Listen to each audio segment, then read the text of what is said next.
All right, so now joined by one of Windsor's own. He started off his junior B days with our Windsor Clippers before making the jump to the Six Nations Arrows, very well established lacrosse program in Ontario here.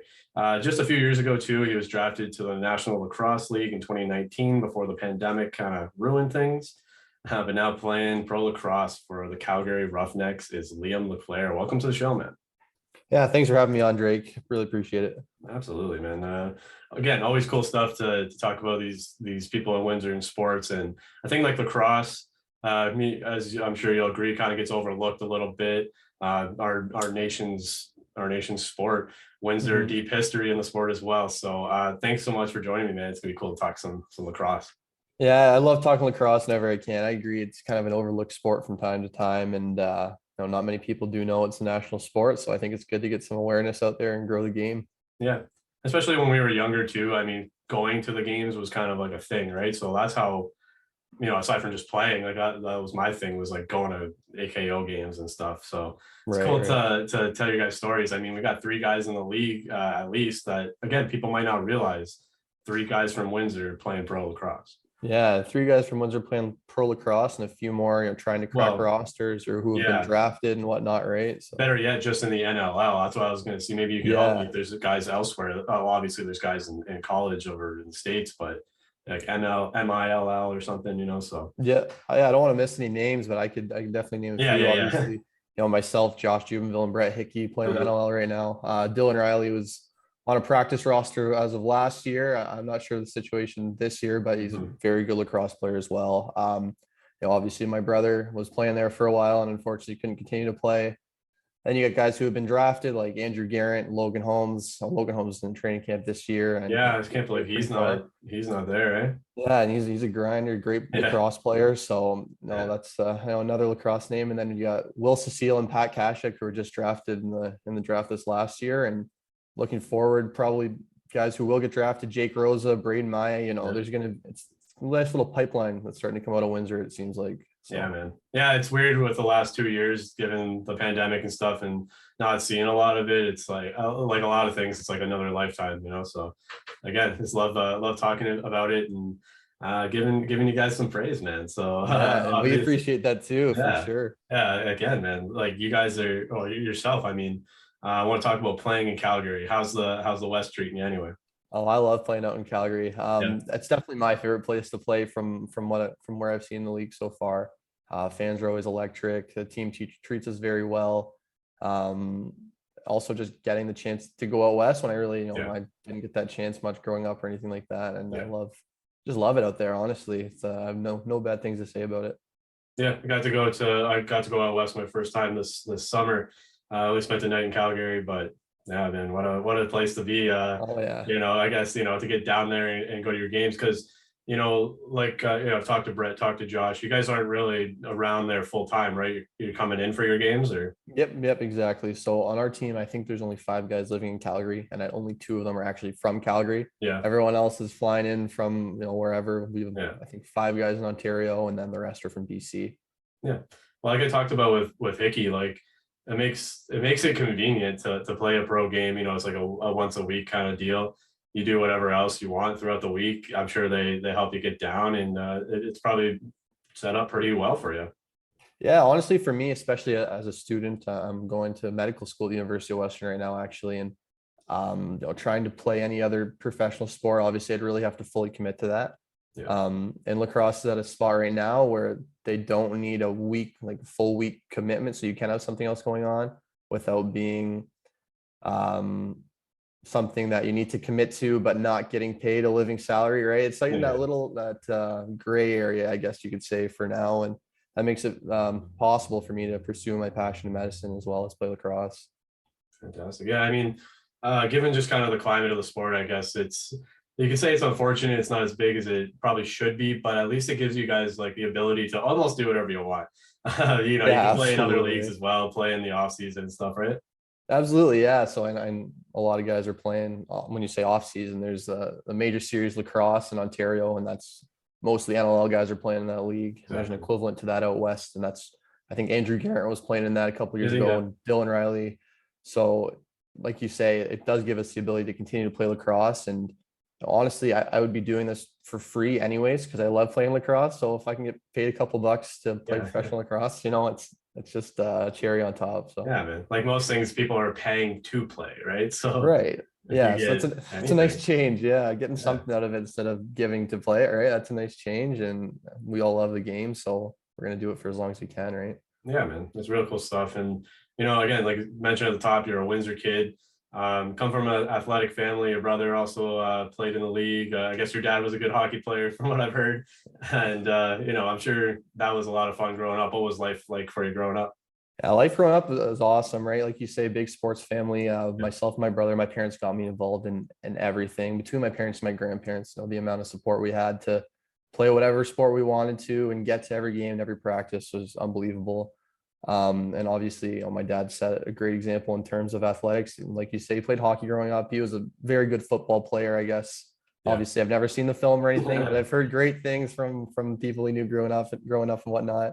And my brother obviously set a path for me to follow in his footsteps, playing football, hockey, lacrosse, basketball, you name it, right? And yeah, honestly, I couldn't be more happy for the situation I was kind of placed into growing up in terms of sports and athletics. Yeah, man. Just like a lot of Windsor kids playing a lot of sports, obviously playing hockey with lacrosse kind of going hand in hand. Were you just played everything, or were you Yeah, kind of just focused on anything? yeah, no, growing up, I played a little bit of everything, right? Yeah. Like you say, hockey and lacrosse, that's kind of the combination you see with a lot of guys. And that Mhm. was mostly me growing up playing a ton of hockey and lacrosse. And then as I got closer to high school, I started playing more football. And I actually went to the University of Windsor and played Oh yeah. varsity football for a year there. So that was Yeah. 1 year. And I was kind of put in a position where I had to decide football or lacrosse at that point. And I knew there was more of a future in lacrosse for me. So I continued down that path. Cool. I was going to bring that up too. I mean, Mm. not a lot of guys do play like just one sport, and if they do, it's usually not lacrosse. So especially here, again, just winter is hockey and summer is lacrosse. So Absolutely. I was going to ask, if there's ever a time where you decided to kind of shift that focus towards lacrosse, and obviously it would have been at least in your junior days, right? Yeah, I would say once I started playing junior B, like I shifted my focus away from hockey a little bit younger, to be Yeah. honest. I think I would have been in like grade 9 or grade 10. I knew Yeah. that was coming to an end. So I started focusing more on lacrosse. And that's also when I started focusing a little bit more on football. So my interest was still a little bit split at that time, but I knew long term that lacrosse was always going to be a part of my future. And especially once I started playing junior A lacrosse, that's when I Yeah. kind of realized there's a door to the NLL here, and I can do this and continue to go to school versus playing football. Who knows what would have turned out there. And then I think I would have struggled more with school and whatnot. So it ended up being just a really good fit for me to turn my focus to lacrosse and be more oriented on that. Yeah. I mean, sometimes it just works out perfectly, right? Yeah. Yeah. But I mean, while you're playing for the Lancers, you had to have been playing for Six Nations as well, right? Or at least the Clippers. Yeah, so that was playing for Six Nations. That was my first year living up there and playing there full time. So I played my Lancers season, which is what's August till November roughly. Yeah, it's not And that then long. it's not too long. And then that summer is when I was up in Six Nations, and so I played my whole season there. We ended up going to the Canadian Championship that year, and that's where there was going to be some overlap with football, and it's kind of given a little bit of an ultimatum, I guess, in terms of like football, lacrosse, and fair enough, right? I was going to be missing a lot of football time. I can't just come back and expect to get slotted into a lineup on the team, right? So I had to make a decision that I thought was best for me, and I went and we ended up winning the Canadian Championship that year. So obviously that worked pretty well, and just continued focusing on lacrosse more and more now that I had some time free from football, right? And Yeah. got me here. So I think that was a good decision on my part. Yeah, it worked out. Yeah. Yeah. Even the Lancers, it being obviously not really like a full-time thing year round, they still want you to commit to that thing. You're not going to be split between it anyway, probably coming from their side as well, right? But Mhm. did not know that you played for the Lancers. I mean, good history there. I mean, you were probably playing a little bit of a rough time for him, but one year in the book is better than none, man. So how was that? Exactly. Probably playing for Joe. I was, Right? yep. Yep. So I played free safety for him. And so I came into the camp as a wide receiver actually. And the D coordinator that year, Joe Brannigan, was my high school football coach. So Oh, yeah. it was like, we could use a safety, come over and play for me. So that worked out good. I got playing time, played right off the bat. But like you say, it's hard to be super committed to two things, right? It's hard to have your heart in both at the same time and make time for both, plus school or any other extracurriculars on top of that. So it was an amazing time. Loved playing football, and I do miss the game absolutely. But at the end of the day, I think everything kind of worked out the way it should have. Oh yeah, just wanted to touch upon the Lancers kind of organization, I guess you can say. Obviously talk about them a lot here, and kind of a dual athlete didn't know about. So I just wanted to touch upon kind of the pristine, I guess, of the Lancers. Yeah, absolutely. And another thing, like my brother played there before me, and he ended up leaving for lacrosse eventually too. So I think they kind of knew, what they were getting into, and I was starting to follow down the same path as him. So they saw that come in, and it is what it is. And I'm, organization wise, I loved it. I treated everyone else like family. Had Yeah. a great time being there, but I had to come to an end eventually. So. Yeah, no, that's the Lancers for you. And hopefully no one else in your family looks to go there, because they're not going to be taking any more players. You'll just be going off the lacrosse. Yeah, I think we're on sort of a blacklist for that team. Yeah. Funny, but hey man, before we even get into like the Six Nations stuff, because obviously I know you guys won the championship there with Josh Jubenville as well on the team. Yep. But before that, get to play for the Clippers at the junior B level. Good junior B team we have here, and to kind of play for your hometown team, I'm sure was cool, right? Oh, amazing! I grew up watching that team play, right? As a minor lacrosse player. After you play your games during the day, you're going to go to a Clippers game or AKO game at night, and it's something I always looked forward to growing up. And then obviously getting that chance to suit up for the Clippers was amazing. I kind of started out just going out to practice with my brother. Year before I was actually eligible to play or whatnot. And that helped get my feet wet and meet some of the guys and the coaching staff coming in, like Jerry Kavanaugh, and all those guys. They're guys that coached me growing up. So a lot of familiar faces and guys I played with my whole life growing up. It was just fun to get the chance to play with those guys. So yeah, you probably see that a lot throughout your career. Again, we kind of talk about how it should be a bigger sport. Still, hundreds, thousands, and maybe millions of players, but in Canada, it's probably a pretty tight-knit community. Very, very tight-knit. Yeah, chances are someone in and around my age who played lacrosse from a pretty big proximity, I would probably know who it is, right? Everyone kind of knows each other, and even if I don't know you personally, I know someone who knows you. Yeah, you play against each other, exactly. stories or something. Exactly. Yeah. So that's kind of how it's always been, and that's a very unique aspect of lacrosse. I don't think you really see in many other sporting communities. Yeah, like especially, right? Like just because of the community. Like we'll talk about it later on as well. We talk about it with everyone. You might play against somebody or play with somebody that down the line that now you're playing against them or you're playing with them, right? So that comes up a lot. Yeah, it definitely happens all the time. And I think a prime example of that actually is someone my brother played with. He played with a guy named Jordan Durston in Six Nations, but he's originally from Wallaceburg. So they played against each other growing up their whole time.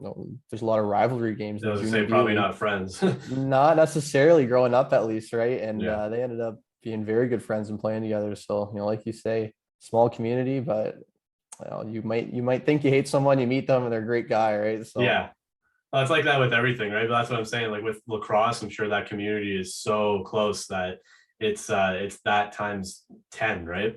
It definitely seems like that. Yeah, you're not wrong. Yeah. Cool. But you guys had a good run there your second year. I mean, it looks like you said the first year played a couple of games. Second year you had a decent run in the playoffs. You remember that season well? Yeah, very well. I think we had a very good team. Maybe one of the best teams out of Windsor in a long time. And, like 2016, 17. Yeah, I think it was that 2016. It was 16. It's like that whole whole group of guys, right? Yeah, the whole group of guys. And that's your right. We went to the game 5 with Orangeville in the semifinals of Ontario, and very confident if we won that game. They walked through. I think they played the Green Gales and the Clarington Green Gales in the final there, and they walked through them pretty easily. So I think we would have had a pretty, I wouldn't say easy, but we had definitely a path and a chance to get to the Founders Cup that year for the Canadian Championship.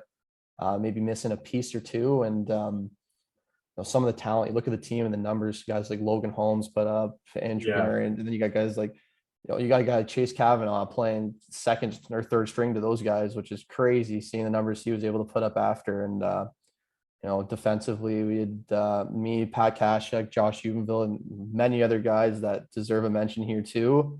And in the net, Braden Bell, who was a big pickup for us and was able to step into a pretty big role.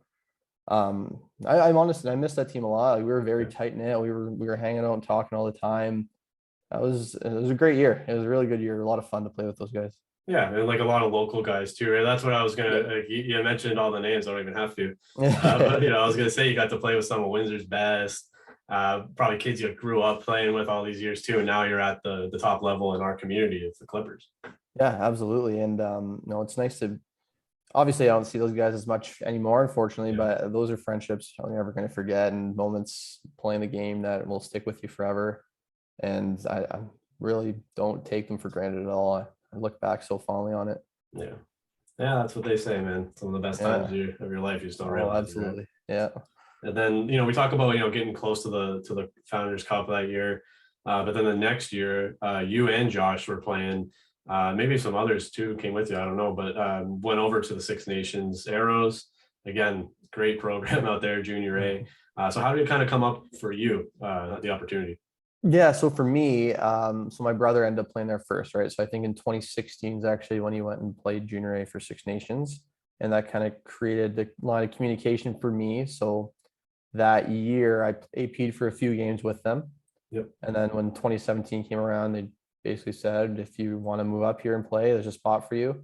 And they ended up getting in contact with Josh and saying the same thing. So just knowing that I wanted to continue to play lacrosse down the line, that was, as much as I hated to leave Windsor, that was an opportunity I absolutely needed to jump on, and do not regret it for a second. I had a great time there. They treated us like gold, right? And knowing the organization, how prestigious it is, that alone is something that I'm so grateful I got a chance to be a part of. Yeah, that's that's where you want to be, if you're an Ontario junior player. That's where you want to go.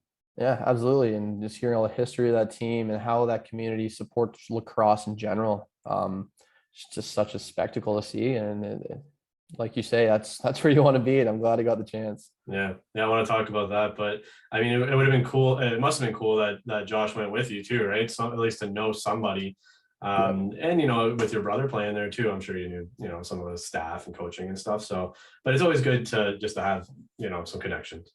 Yeah, absolutely, you're right. And like you say, with Kellen playing there beforehand, I did know most of the staff and a few guys on the team pretty well already. And then it was nice.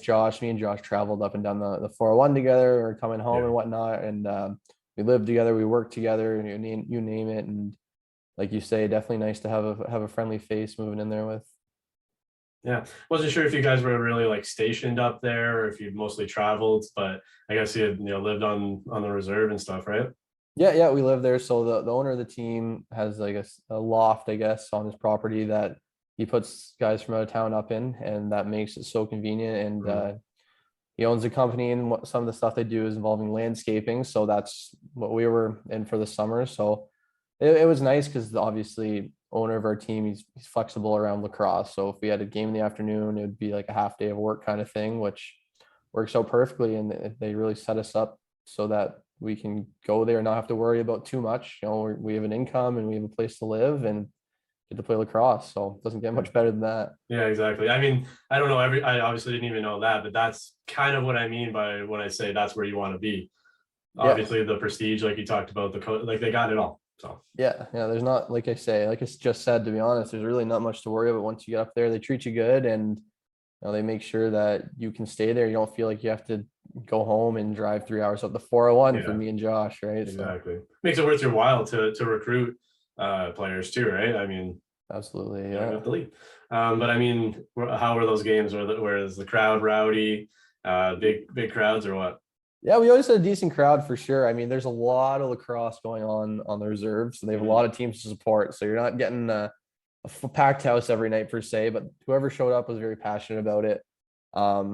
Everyone was in the loop of lacrosse. Like it's not like in Windsor where you hear a little bit about the Clippers here now and then, maybe see an article. Mhm. Everyone knows what's going on with every team. Everyone knows when the games are. They know how your team's been performing. They know the other team's coming to town. It's really cool. It's almost like a different world when it comes to lacrosse playing there versus anywhere else. Yeah, I mean that's what you want. Again, that kind of grooms you for the next stage. Another reason why probably they're so praised. Yeah, absolutely. And like you say, grooming you for the next stage. If I could look at our roster, I don't want to mention any names because I don't want to leave anyone off, Yeah, but how many guys from that team, if not everybody, got drafted to the NLL, got a tryout, is playing in the NLL or still playing lacrosse in some way, shape, or form. yeah, They definitely emulate the professional level of the game as best they can. So yeah. It's hard to say, where everyone's end path will be, but I like almost guarantee everyone out of there is getting an offer for something, right? right, absolutely. That's what I don't remember last time I looked at it, but I was pretty amazed by the guys that are on that roster and how everyone was still playing lacrosse, or like you say, at least got an opportunity to continue playing lacrosse Yeah, going forward. exactly. And that first year, I believe, that you were with them is when you guys won the Canada Cup, right? Yeah, that was my first year up there, which I mean doesn't get much better than that, right? Yeah, My yeah, first year making the move up there and just have an absolutely loaded roster, and we were able to win it in Brampton. So it wasn't too much of a trip either, and we all got to go home after and celebrate that together with friends and family. So that was an unbelievable experience. yeah. That's cool, man. Again, just winning anything obviously is huge, huge exclamation point on it. But your first year with the Six Nations, huge accomplishments in lacrosse in Ontario. Yeah, and a lot of people say that's one of the harder ones to win, right? You get 5 chances to win it, and that's it. You don't get Yep. to keep doing it. So that's not too many guys can say they've won one of those. So I'm definitely proud to be able to say I have. Yeah. Let's say you probably, chances are you don't get really one shot, right? Yeah. Most You know what I'm I saying? can't Like, say most teams have been to more than one, right? Like yeah. a few powerhouse teams have been to a few in a row. Like in Six Nations, I won the one, but I think they won what 3 out of 4 or something like that. Of course, So dating back to yeah. 2014. So there's a few guys who won a few, but that's few and far between, right? That's only a handful of guys. Most guys might get a crack at it and might never win one. So Yeah. And hey man, like you said, opportunity and timing is everything to take that chance and go up there. You win the championship. Another opportunity you get, and just timing wise, is getting drafted to the yeah. NLL. You said before yourself it was a dream come true. So kind of take us through that summer, I guess, leading up to it. Yeah, so that summer leading up to it, I knew I'd probably be talking to some people, but I hadn't heard anything early in the summer, right? No one's really reached out to me, and I ended up having a very good summer that year, and I won the Defender of the Year for the Junior A Loop there. And I think that helped kind of put my name on the map a little bit more. And obviously, my brother played in Calgary before me, so they were one of the Yeah. first teams to get in touch with me leading up to the draft. We had a really good conversation. Seemed like a very good fit for the team. They lost a defender, left-handed defender in the expansion draft that year, so that opened up a spot for me to slide in, and that made a lot of sense to me. Definitely, I talked to a few other teams going into the draft, but I was fairly confident that I was going to end up in Calgary, and I was very happy that that's kind of how it played out. Yeah, man. To be again going where your brother went, just a little bit of like family pride, I suppose. Like you both go to the same team, get to stay in Canada too. I mean, it's cool to travel and maybe live elsewhere and stuff like that. But again, just to kind of play there, play where the Flames play, it's pretty cool stuff. Oh yeah, it's awesome. Like playing in the Saddle Dome, it's such an iconic building, right? Just the Yeah, shape of that thing, and there's been so many legends who played there and been through there. And like you say, it's a top-notch facility with the Flames being there as well. Um, and in terms of family pride, it was nice. I didn't really know a lot of the staff or the guys going in there, but they knew of me through my brother, right? So yeah, it was easy to kind of build those connections once I got there. A lot of guys reached out to me right as soon as I got drafted and kind of welcomed me to the team. And I think, like you say, having my brother there kind of was able to help me build those connections early. yeah, man. That's cool stuff. And I mean, this is like technically your first year too, right? Because of the whole pandemic last year. Pretty much, like I played in You play a six handful of games? games. Okay. Yeah, 6 games, 6 or 7, and we only played about 9. So first, hopefully, full Yeah. year, right? Assuming everything keeps Yeah. going as planned here. Yeah. It's hard to say, but yeah, that's and this year I'm definitely getting a little bit more of a chance to get time on the floor and insert myself in the lineup. So I'm definitely excited that this is hopefully going to be a full year and I really get to prove myself and show what I have out there. Yeah. I mean, I don't want to make any predictions or assumptions or anything with the other stuff, but Right. you're there, man. You made it. So and also, technically coming into the defending championship team, right? Yeah, and that's obviously as a team we had pretty high expectations and they Yeah. lost a few pieces. And then even since the last season that we didn't end up finishing, lost a few more pieces. So we have a much different team than they had when they won it. A lot of young guys in the lineup. Yeah. But there's still the expectation on ourselves, at least, that we're the defending champions. And um, somehow we end up being the underdogs in a lot of games. But I think Yeah. that's in part to our young lineup, and Yeah. that's okay with us. We like the underdog mentality. We like to grind games out, get wins that way. So hopefully we can repeat, and I wouldn't mind an NLL championship coming home to me as well. Yeah, man. Hey, yeah, get one here and one out west. That'd be pretty Yeah. cool. Maybe one of the first around here to do that, as far as I would know. I don't know. I don't know the history books too Yeah. well, but They go too that'd far be back, cool. and there's guys we never even heard of. So I know, eh? So that'd be really cool. Let's fingers crossed on that one, but all we can do is play our best every night and yeah. see what happens. Yeah, absolutely, man. I mean, I figured it was a good squad you're coming into, even if it is new. I mean, that's kind of the mentality that everyone's going to assume too. Everyone's there to prove themselves, and you kind of have that mystique from the last team kind of lingering over you, which hopefully it's helping you guys, strive towards that and show how great you can be. Absolutely, yeah. Like you say, that mystique, and there's just like a few guys, Yeah, there's gotta be, offensively and right? defenses that have on our offense and our defense that we're playing on that team. Probably a handful on both sides of the ball, so they bring a nice calming veteran presence. They've been there and they've done it before, so that really helps us and all of our young guys to give us an example to follow and remain calm when the games get chippy or they get close, and I think that'll help us kind of pull through at the end of the day in a lot of games. Yeah, and they get chippy. That's for sure.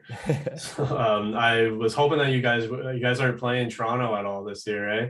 So I No, was hoping, unfortunately not. yeah, I was hoping to catch that. I mean, the season's just kind of starting for you guys. Have you had was the home opener this past weekend or this weekend? This upcoming weekend. Yeah. So this Friday, home opener against San Diego. That'll be a good one. Hoping for a good crowd there. Yeah, I'm definitely gonna get out to some games, at least in Hamilton, Toronto. Who knows if I end up out west again? I like to come to a Roughnecks game. I was hoping, get a game where you're playing Josh or Brett or something, and make my way up for that one. Too bad you guys are in different divisions. Eh? Would have been perfect. And like last year, we did have that game there, and I ended up not playing that one too. And I had some family there, so that was a little bit disappointing. This year, fingers were crossed we were going to be back in Toronto, Hamilton now, like you say, and the way the schedule worked out with COVID and whatnot, they tried to confine it to East and West divisions a little bit more. So there's only a few crossover games. So didn't get that one, but you never know if we both make the playoffs, maybe there will be an opportunity for that, which would be perfect. Yeah, I was gonna say never, and hopefully it's sooner than later, man. Exactly. Well, hey, man, this has been a great chat. A lot of stuff I wanted to talk about. We got to, and it's cool to just tell your story. A kid, obviously not living out in Calgary, but going out there to play pro lacrosse while you come home and do your schooling at Western. Cool stuff. Again, to tell the stories of guys from Windsor, guys and girls from Windsor. You're all over the map, man. It's cool stuff. So thanks for taking the time to shoot the shit with me. Yeah, I appreciate you having me, like I said, Drake. And it's nice getting the platform to say some stuff and especially kind of talk about lacrosse. So there's just really not too much of an audience. So you giving us this time and this platform, it's awesome, man. Thank you very much.